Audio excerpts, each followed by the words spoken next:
نبی علیہ الصلوۃ والسلام فرماتا ہے، حدیث مبارک میں آتا ہے کہ اللہ جل شانہ قیامت کے دن جس شخص سے بھی عذاب ہٹا دیا گیا اس پر اللہ تعالیٰ نے بڑا رحم کیا، اور یہی واضح کامیابی ہے، اور یہی واضح اور کھلا کامیابی ہے، کیونکہ جس شخص سے قیامت کے دن اللہ جل شانہ نے عذاب ہٹا دیا تو یہ علامت ہے اس کی کہ یہ شخص کامیاب ہو گیا۔ اور نبی علیہ الصلوۃ والسلام فرماتا ہے کہ یہی واضح کامیابی ہے، یہی واضح کامیابی ہے، کیونکہ عذاب کا ہٹنا یہ جنت کی علامت ہے، عذاب کا ہٹنا یہ بخشش کی علامت ہے، اور اس شخص کو اللہ نے بخش دیا جس سے عذاب ہٹ گیا۔ تو میرے عزیز بھائی، عذاب کیسے ہٹے گا؟ اب اس کے لیے کوشش کرنی پڑے گی، اب اس کے لیے جستجو چاہیے، اب اس کے لیے ایمان کا کوئی جذبہ چاہیے کہ وہ کون سا بہترین شخص ہوگا، وہ کون عظیم الشان شخص ہوگا جس سے قیامت کے دن عذاب ہٹا دیا گیا۔ اللہ جل شانہ اس کو قیامت کے دن عذاب نہیں دے گا، تو پھر آپ سوچ و فکر یہ کرو گے، آپ خیال یہ کرو گے کہ یہ بندہ اس دنیا میں اس نے وقت گزارا کس طرح گزارا، کون سا عمل، یہ کیا کر رہا تھا اس دنیا میں کہ اللہ جل شانہ نے اس سے قیامت کے دن عذاب ہٹایا اور یہ جنت میں داخل ہو گیا۔ لازم بات ہے، آپ دیکھو گے اس کے معاملات ٹھیک ہوگے، اس کے اخلاق ٹھیک ہوگے، اس کا لوگوں کے ساتھ ملنا جلنا شریعت کے قانون کے مطابق ہوگا، اس کی زندگی شریعت کے قانون کے خلاف نہیں ہٹے گی، کیونکہ آج کل ہر بندہ میں تکبر ہوتا ہے۔ تکبر کس چیز کو کہتے ہیں؟ یعنی آپ یہ سوچ رہے ہیں کہ یہ جو سامنے یہ شخص میرے سامنے کھڑا ہے یہ کیا چیز ہے، یہ مجھ سے نیچا ہے، نیچے درجے کا ہے، یہ مجھ سے چھوٹا ہے، مال میں، لباس میں، اسی طرح پیزار وغیرہ میں، ہر چیز میں یہ مجھ سے کم درجے کا ہے، تو یہ تکبر کی علامت ہے۔ اور اللہ جل شانہ فرماتا ہے التکبر ردائی، تکبر میری چادر ہے، اور جو شخص میری چادر مجھ سے چینتا ہے اس کا انجام بہت خراب ہوگا، اس کا حشر نشر بہت خراب ہوگا۔ کیونکہ آج کل آپ سب لوگ دیکھ سکتے ہیں اپنی بہن کا حصہ، اپنے بھائی کا حصہ، اپنی بیٹی کا حصہ، اپنے ماں باپ کا حصہ، سب لوگوں نے زمین پر اپنا پیٹ رکھ دیا، پاؤں رکھ دیا، اور یہی آواز لگاتے کہ آپ کی نہیں ہوتی، آپ کا کوئی حصہ ہے نہیں میرے پاس۔ حتیٰ اس حد تک میں نے خود اپنے آنکھوں سے دیکھا کہ اس کا مال ہے بھی نہیں، لیکن وہ بہت قوت اور طاقت والا ہے، اللہ نے اس کو قوت اور طاقت دی بطور امتحان، لیکن وہ سمجھ نہیں رہا، وہ اس امتحان کو سمجھ نہیں سکتا، اس کے پاس عقل نہیں ہے، اس کے پاس شعور نہیں ہے کہ کس طرح میں دوسرے کا حق اپنا حق ثابت کیسے کر سکتا ہوں، کیسے ثابت کر سکتا ہوں۔ خدا کی قسم، یہ ساری دنیا، یہ سارا معاشرہ یہ کہہ رہا ہے کہ تعلیم کرو، دنیا کی تعلیم اس طرح پی ایچ ڈی کرو، ایم فل کرو، انجینئرنگ کرو، ڈاکٹری کرو، پائلٹ بنو، یہ بنو، وہ بنو، تم ذہین ہو جاؤ گے، تم ہوشیار ہو جاؤ گے، تمہارے میں عقل آ جائے گی۔ لیکن آپ خدا کو حاضر ناظر سمجھ کر، ہم خدا کو حاضر ناظر سمجھتے ہیں اور خدا کو گواہ بناتے ہیں کہ جتنا یہ تعلیم آگے اس کا جاتا ہے اتنا اس میں عقل کم ہوتا جا رہا ہے، اسی طرح اتنا ہی شعور کم ہوتا جا رہا ہے۔ میں اس کی آپ کو ایک مثال دے دوں، آپ خود دیکھو، اسکول میں جاؤ، تمام پرائیویٹ اسکولوں میں جاؤ، تمام سرکاری اسکولوں میں بھی جاؤ، جو 9-10 کلاس کے جو اسٹوڈنٹ ہے، 9-10 کے جو اسٹوڈنٹ ہے، سب دیکھو اپنے ٹیچر کے ساتھ اتنی بدتمیزی، اتنا بد اخلاق اور اتنے اعلیٰ درجے کا نیچا انسان خود کو ثابت کرتا ہے کہ یہ 9-10 کا جو اسٹوڈنٹ ہے، یہ میں 9-10 کا بات کر رہا ہوں، اس سے آگے جو ہے اس کا تو کوئی بات ہی نہیں ہے۔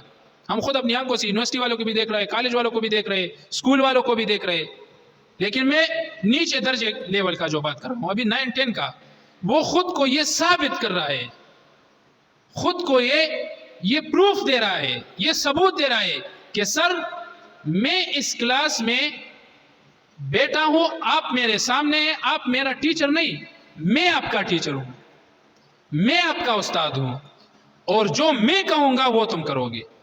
خود اپنی آنکھوں سے دیکھا کہ ٹیچر کے سامنے کھڑا ہوتا ہے, اس کو گالیاں بھی دیتی ہے. وہ ٹیچر اس بدتمیزی کی وجہ سے پیریڈ میں جو پیریڈ کا جو ٹائم ہوتا ہے 40-45 منٹ یا آدھا گھنٹہ, وہ سارا پیریڈ اس فضول اسٹوڈنٹ کی وجہ سے وہ سارا پیریڈ ضائع ہو جاتا ہے. اور پھر یہی اسٹوڈنٹ اسکول کے باہر اسی ٹیچر کے ساتھ جب ملتا ہے تو کیا ٹیچر السلام علیکم سر جی, السلام علیکم سر جی, سر کیا لیجیے, ٹھیک ہو جی, کوئی خدمت, باڑ میں جائے تمہاری خدمت, باڑ میں جائے تمہاری یہ اخلاق, باڑ میں جائے تم, باڑ میں جائے تمہاری یہ محنت اور تمہاری یہ اسکول, یہ سب کچھ تمہاری باڑ میں اور جہنم میں جائے. جو وقت تمہارے اخلاق سیکھنے کا ہے, جو وقت تمہیں سبق دینے کا ہے, اس وقت میں تو تم مجھ سے لباس چھینتے ہو, میرا عزت پروار کرتے ہو, اس وقت تمہیں اخلاقیات نہیں ہوتے. اور جب اسکول کے باہر سر جی السلام علیکم سر جی, کیسے ہے سر جی, آؤ نا کھانا کھاؤ جی, چائے پیو جا, باڑ میں جائے تمہارے یہ سب کچھ. یہ میں ہر اسٹوڈنٹ کو یہ بتا رہا ہوں کہ خدا کے واسطے اپنی ٹیچروں کو عزت دو.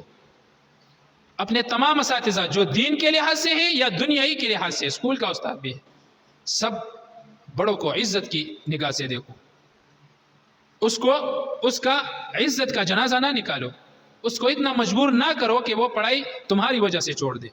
اور یہ خود یہ کمظرف اسٹوڈنٹ, یہ بدترین اور بد اخلاق اسٹوڈنٹ خود کو بڑا سمجھتا ہے. کیا بڑا, میں اسکول گروپ کا جو ہے نا وہ بڑا ہوں, میں جو بات کرتا ہوں وہ سب مانتے ہیں, میں یہ کرتا ہوں, میں وہ کرتا ہوں, ٹیچر مجھ سے کوئی سبق نہیں پڑھا سکتا, میرا کام ایسا ہے, میں ایسا ہوں, میں بدماش ہوں. وہ جاؤ باڑ میں جاؤ, تمہاری یہ تعلیم باڑ میں جائے, تمہاری یہ اسکول اور باڑ میں جائے تمہاری یہ زندگی, تم سے اس دنیا میں بدترین انسان کوئی نہیں ہے.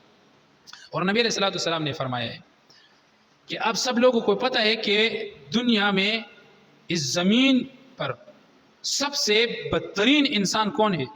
سب سے بدترین انسان وہ ہے جس کی بد اخلاقی کی وجہ سے لوگ اس کی عزت کریں, لوگ اس کو عزت کی نگاہ سے دیکھیں.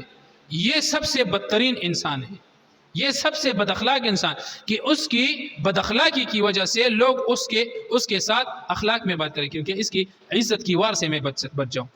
ایک موقع پر نبی علیہ الصلوۃ والسلام نے فرمایا کہ یہ شخص جو ہے نا, یہ اس طرح, یہ وہ انتہائی بد اخلاق شریر انسان.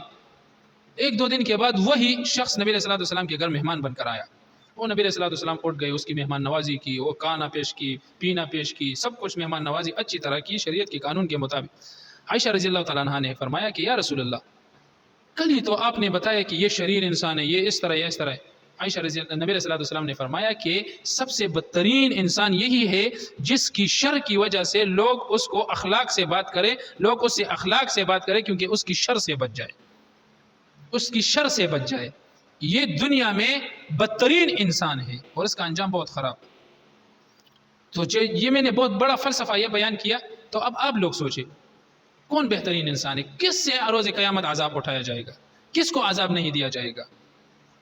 کیا ہم اس حدیث میں آتے ہیں؟ ہم سب اس حدیث کے نیچے ہم آ سکتے ہیں؟ ہم اپنی زندگی پر سوچ غور و فکر کریں, ہم اپنی لائف, اپنی زندگی پر, اپنے سٹیٹس پر یہ غور کریں کہ کیا میں جنت والا بن سکتا ہوں, کیا میرا یہ عمل جو ہے یہ مجھے جنت تک لے جا سکتا ہے. یا جب بھی دنیا میں ایک کام شروع کرتے ہو تو لازماً اس کا اینڈ دیکھو کہ کیا اس سے مجھے فائدہ ہوگا, کیا یہ مجھے فائدہ دے سکتا ہے. میں حرام کام کر لوں, ٹھیک ہے, میں حرام کرتا ہوں جی, میں بجلی چوری کرتا ہوں, حرام مال کھاتا ہوں, دوسروں کا حق کھاتا ہوں. مجھے یہ سوچنا چاہیے کہ اس کا اینڈ میں کیا نتیجہ نکلے گا, اس کا جو آخری رزلٹ جو نکلے گا. ابھی جو میں حرام کر رہا ہوں تو میں ایگزام دے رہا ہوں, سوال بھی میرے سامنے, جواب بھی میرے سامنے, میں ایگزام دے رہا ہوں. جب میں مر جاؤں اس کا رزلٹ نکلے گا, اس کا کیا رزلٹ نکلے گا, ہمیں یہ سوچنا چاہیے. اللہ نے ہمیں مسلمان پیدا کیا, مسلمان کے گھر پیدا کیا, اپنا محبوب ترین بندہ ہمیں بھیجا, نبی علیہ الصلوۃ والسلام ہمیں بھیجا. جب یہ سارے القابات اور یہ سارا مرتبہ مجھ مسلمان کو اللہ جل شانہ نے دے دی, تو اب مجھے اپنے اینڈ پر سوچنا چاہیے, اس جگہ پر نظر رکھنا چاہیے کہ اگر میں اپنے شریعت اور قانون پر عمل نہ کروں, جب میں مر جاؤں تو میرا حشر نشر کیا ہوگا, تو میں روز قیامت تو چھوڑو, میرا قبر میں کیا معاملہ ہوگا. میں نے دین شریعت پر عمل نہیں کیا, قبر میں میرے ساتھ کیا کیا ہو سکتا ہے, کیا کیا نہیں ہوگا. چلو اس کو بھی چھوڑو، قبر کی زندگی بھی وہ بھی ختم ہو گئی. قبر سے میں قیامت کے دن اٹھ گیا، حشر نشر کے میدان میں میرا کیا حال ہوگا؟ جب حساب کتاب کے لیے مجھے رب العالمین بلائے گا پھر کیا ہوگا؟ اللہ کی ذات اپنے سامنے رکھو. اس سب باتوں پر غور و فکر کرنا چاہیے کہ ہماری زندگی کیسے بسر ہوتی ہے، ہماری زندگی کس طرف جا رہی ہے، ہمیں کیا کرنا چاہیے، کیا چھوڑنا چاہیے، کیا بولنا چاہیے، کیا کہنا چاہیے، کیا نہیں کہنا چاہیے، کیا پینا چاہیے، کس طرح پہننا چاہیے، کس طرح سونا چاہیے، کس طرح جاگنا چاہیے، دن میں کیا کیا عمل کرنا چاہیے، رات کو کیا کرنا چاہیے. یہ سب معاملات اپنے دین میں موجود ہے. اس کو سیکھنا چاہیے، اس کو سیکھنا چاہیے. لیکن اس کے سیکھنے کے لیے ہم کوئی بھی کوشش نہیں کرتے. ہم اسکول ٹیوشن کے لیے ہزاروں ٹیوشن فیس ہم دے سکتے ہیں، اسکول ہزاروں فیس ہم دے سکتے ہیں، لیکن قرآن پڑھنے کے لیے ہم 1 روپیہ بھی ضائع نہیں کر سکتے. نیکی حاصل کرنے کے لیے ہم ایک روپیہ بھی جو ہے نا وہ خرچ نہیں کر سکتے. جب اپنی خواہشات کی بات آتی ہے تو ہمارے پاس ہزاروں روپے موجود ہوتے ہیں، لیکن جب وہی پیسے، خواہشات کے وہی پیسے جب مسجد کے لیے یا کسی غریب کو دینے کے لیے یا کسی عالم کو یا کسی طالب کو یا کسی مدرسے کے چندہ کے ڈبے میں ڈالنے کا وقت آتا ہے تو ہم جیب میں پرانا نوٹ نکال کر اس میں دے جاتے ہیں. پرانا نوٹ ہم نکال کر اس میں ڈال دیتے ہیں. اس حد تک ہمارا ایمان آیا ہے. لیکن جب یہی پیسے میرے جیب میں رکھے ہیں اور میں بازار جاؤں، ایک چیز جو ہے نا وہ 10,000 20,000 1 لاکھ 2 لاکھ 10 لاکھ 50 لاکھ جتنے لیول کے آدمی اللہ نے جس کو جتنا طاقت دیا ہے وہی بات کر رہا ہوں، تو پھر ہم یہ نہیں سوچتے یار یہ اتنا مہنگا ہے یا نہیں. میری خواہش ہے اور اس معاشرے میں یہ بات مشہور ہے کہ شوق کی کوئی قیمت نہیں ہوتی. یہ تو شوق ہے. اچھا چلو تمہاری شوق کی کوئی قیمت نہیں، یہی شوق یہی خواہش تمہیں جہنم میں لے جائے پھر کیا کرو گے؟ پھر رب تمہیں کہے گا کہ جاؤ نا اپنا خواہش پوری کرو نا، آؤ انجام یہی ہوگا، پھر بھی جاؤ اپنا خواہش پوری کرو، انجام یہی ہے جہنم میں نے تیار رکھا ہے، جاؤ یہ جہنم تمہاری جگہ ہے. تو میرے عزیز بھائیو بہنوں، اپنی زندگی پر غور و فکر کرنا چاہیے، اپنے عمل پر غور و فکر کرنا چاہیے. اللہ نے ہمیں کس لیے اس دنیا میں بھیجا ہے، ہمیں کیا کرنا چاہیے کیا نہیں کرنا چاہیے. خدا ہم سے یہ پوچھے گا کہ میں نے دنیا میں تمہیں کس لیے بھیجا تھا، تمہیں ان فضولیات کے لیے بھیجا تھا، تمہیں اس لہو لعب کے لیے بھیجا تھا. وَمَا الْحَيَاةُ الدُّنْيَا إِلَّا مَتَاعُ الْغُرُورِ. یہ دنیا کی زندگی کیا ہے؟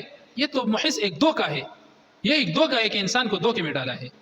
تو اپنی زندگی پر غور و فکر کرنا چاہیے، اپنی رب کی طرف آؤ، اپنی دین کی طرف آؤ، اپنے آپ میں شریعت کی قانون جاری کرنے کی کوششیں کرو. جس طرح ہم گناہ کرنے کے لیے کوشش کرتے ہیں، موبائل کے لیے پیسہ جمع کرتے ہیں، پھر میں اس میں فلمیں دیکھوں گا، پھر اس میں ویڈیوز دیکھوں گا، اس طرح لڑکی آئے گی یہ فلم دیکھوں گا وہ فلم دیکھوں گا. یہ گناہ کے لیے پیسے جمع کرنا ہے، یہ گناہ کے لیے کوشش کرنا ہے، گناہ کے لیے اتنا سوچنا ہے. تو یہی سوچ اپنی دین کی طرف پلٹ لو، یہی سوچ دین کے لیے کرو، یہی سوچ اپنے عمل کی ٹھیک کرنے کے لیے کرو، پھر تمہاری زندگی کامیاب ہوگی. پھر تم وہ شخص بنو گے کہ اللہ جل شانہ تم سے روز قیامت عذاب ہٹائے گا. اللہ جل شانہ مجھے اور آپ سب کو ان باتوں پر عمل کرنے کی توفیق عطا فرمائے. آخر دعوانا الحمدللہ.